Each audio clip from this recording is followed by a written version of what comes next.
તો good morning friend, આપણે આવી ગયા હતા ખેતરમાં. તો આજે આપણે ઈયળની દવા છોટવાની છે ફૂલોમાં. તો ગલગોટામાં ઈયળ આવી છે, તો ઈયળની દવા આપણે લાવ્યા છે રીમોરા.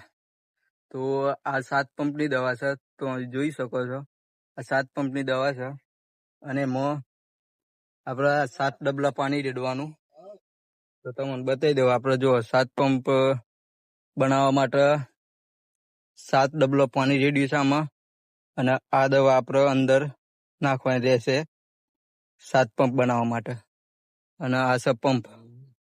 આ દવા છે એકદમ સેવ જેવી દવા આવે છે, 7 પંપની બનાવવાની આવે છે. અને સ્પેશિયલ ઈયર માટેની દવા આવે છે આવી. તો આ આપણે નાખવાની રહેશે, બધી દવા નાખી દેવાની. આખું એ ડબલું આખું નાખી દેવાનું આમાં.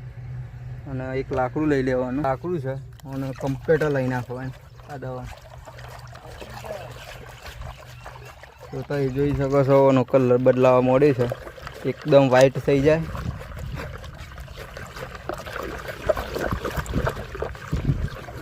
તો એને લગભગ 5 મિનિટ જેવું આપણે લાવવી પડશે, પછી તમને બતાવું આગળ.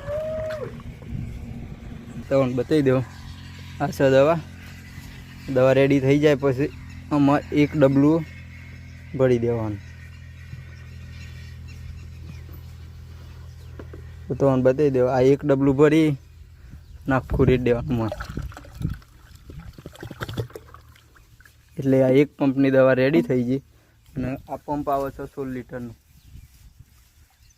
તો તમે જોઈ શકો છો 16 લીટરનો પંપ આવે છે. અને દવા રેડી થઈ ગઈ છે આપણે. તો બીજી આપણે દવા છોટવા માટે ફૂલોમાં ચાલુ છે. આ ખાસ માહિતી કે દવા એકદમ શાંતિ છાંટવી, જેનાથી દવા સારી રીતે છંટાય તો તમારી ઈયળ મળવાનો ફૂલ ચાન્સ રહેશે.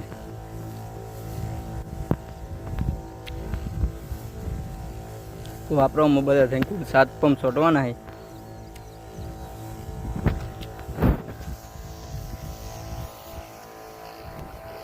તો દવા છોટવાનું કામકાજ ચાલુ હતું, પણ ચાર્જિંગ થઈ ગયું હતું. તે પંપ મેળ્યો હતું ચાર્જિંગમાં અને લાગી હતી ભૂખ. તો બતાવી દઉં, ટિફિન આવી ગયું છે. બટાકાનું શાક છે, બટાકા ફુલેવર ને રીંગણ અને ગવન રોટલી છે. બીજું તો કંઈ છે નહીં. તો આપણે ખાઈ લઈએ